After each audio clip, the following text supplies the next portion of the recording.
Kalo devrait placer un mot par rapport justement à cette actualité concernant le FNDC qui prépare 3 dates de manifestation. Ouais, c'est dommage qu'on arrive à la surenchère tout le temps. Et on précise que son coordinateur est toujours en détention. Oui, évidemment, et les autres sont en exil, c'est dommage. Moi, je crois que les manifestations, elles sont programmées. Je ne pense pas qu'elles aient lieu avec les efforts qui sont en cours, surtout que ce soit ça. Pour ne pas que le mois de septembre devienne un mois spécial. Moi, j'ai été témoin de... j'ai été témoin du 28 septembre 2009. Je sais ce que j'ai vu de mes propres jeux et je ne veux plus que cela se reproduise en Guinée. Par rapport à ce dossier, vraiment, moi, je n'ai pas beaucoup de commentaires à faire. Au stade? Oui, j'étais là-bas. Oui, franchement, je sais ce que j'ai vu. Je suis en train d'écrire un livre même sur ça. Très bien. Bien sûr. Donc, moi, je rebondis, par exemple, par rapport, quand vous dites, par exemple, par rapport, Mboné semblait fonder son espoir sur le contenu du rapport des assises qui est prêt, qui va être dévoilé demain. Non.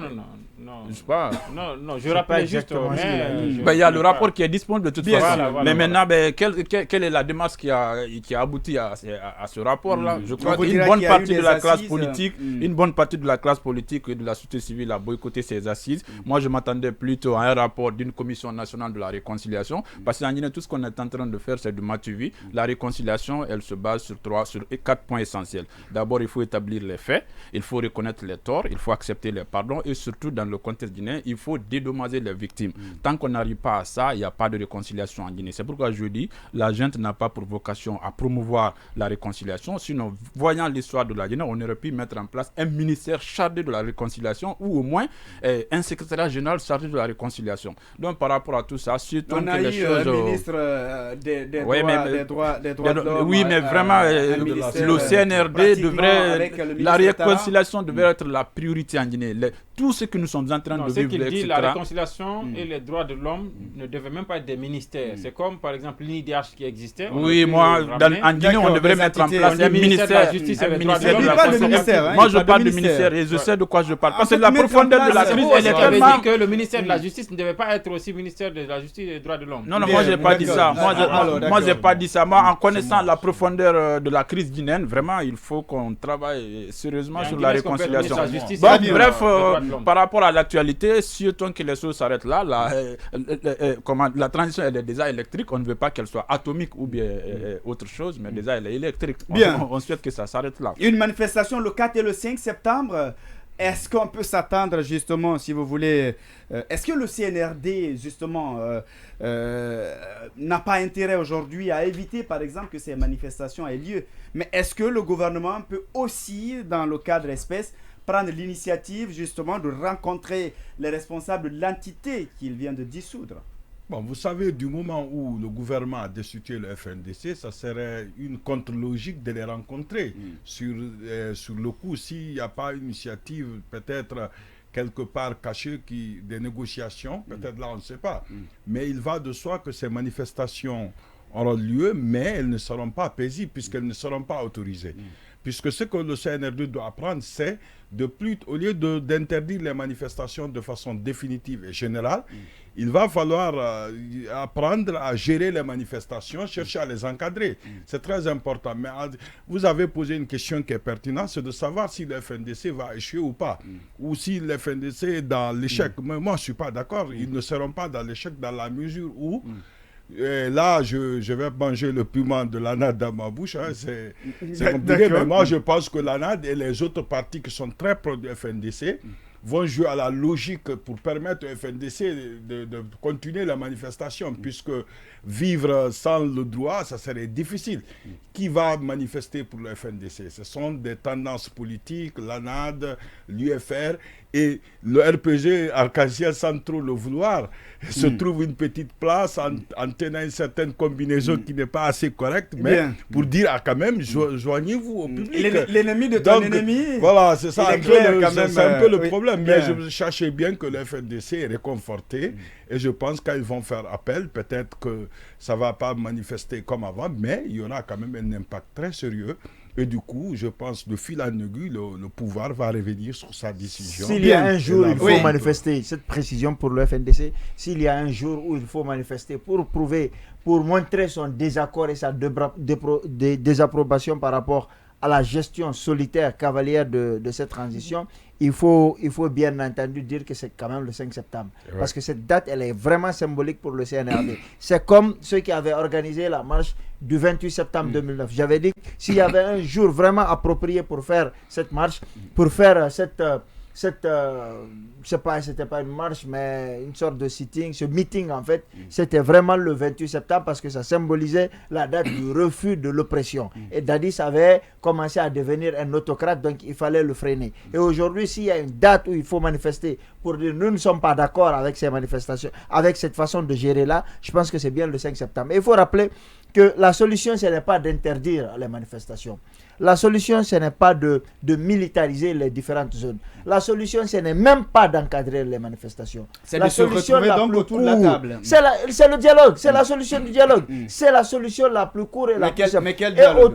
Non, mais on parle d'un vrai dialogue. Je ne parle pas d'un semblant de dialogue ou d'un semblant de... On a l'impression que si on s'entend très bien, on ne va pas manifester. Moi, quand même, non, je suis en train de te dire... Non, d'accord. Et aujourd'hui, il faut voir... Ça me dérange que manifester soit dérangeant. Non, je ne dis pas que manifester est dérangeant. Voilà, donc on s'entend ou pas, on doit manifester. Non, je ne dis pas qu'on ôte le droit de manifester à quelqu'un quand on va au dialogue. C'est qu'aujourd'hui, on manifeste parce qu'on réclame le dialogue. Et depuis qu'il y a les manifestations, il y a combien de morts? Je pense que si on avait ouvert le dialogue, probablement on aurait manifesté pour autre chose. Peut-être pour le courant ou pour la vie chère. Ça serait pertinent qu'on appelle les fautes de l'ordre. Bien, d'accord, très bien. Encadré aussi. Oui, mais et s'il n'y a pas de manifestation? Non, je dis, et s'il n'y a pas de manifestation? Et s'il n'y a pas de manifestation? Je dis qu'on aurait pu éviter ces manifestations en ouvrant un dialogue.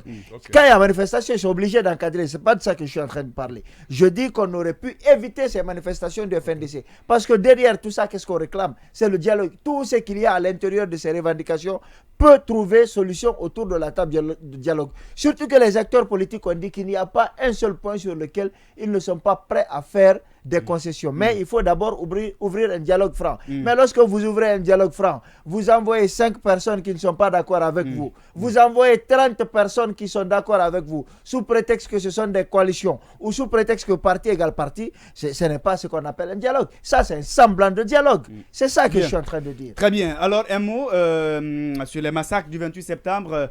La justice, apparemment, la justice guinéenne se bouge. Oui, effectivement, il y a quand même un engagement politique qui est là. Mais je voulais juste ajouter, dire un mot par rapport aux incompréhensions tout à l'heure entre les deux, entre Kalo et Diallo. C'est que je pense que, non, Kalo, je pense que quand Kalo dit que l'idéal n'est même pas que les forces, non, Yacine, que même les forces encadrent les manifestations. Je pense qu'il veut dire que l'idéal ne serait qu'il n'y ait même pas de manifestation. Parce qu'en réalité, les manifestations que nous avons, c'est l'illustration la plus marquante du désaccord. C'est parce qu'on n'est pas d'accord que certains se retrouvent dans la rue. Mais sinon, les manifestations, nous savons qu'elles sont inhérentes à la vie démocratique. C'est même l'une des expressions de la démocratie.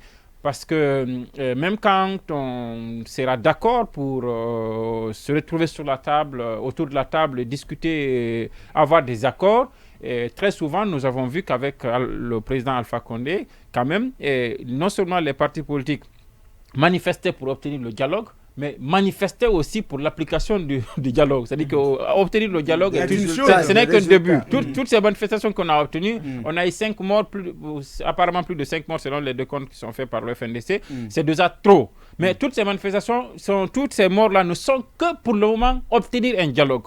Nous ne savons pas quand le dialogue sera obtenu, combien il y en aura de manifestations pour que le dialogue aille à son terme. Combien de manifestations il faudra pour l'application de chacune des résolutions de ces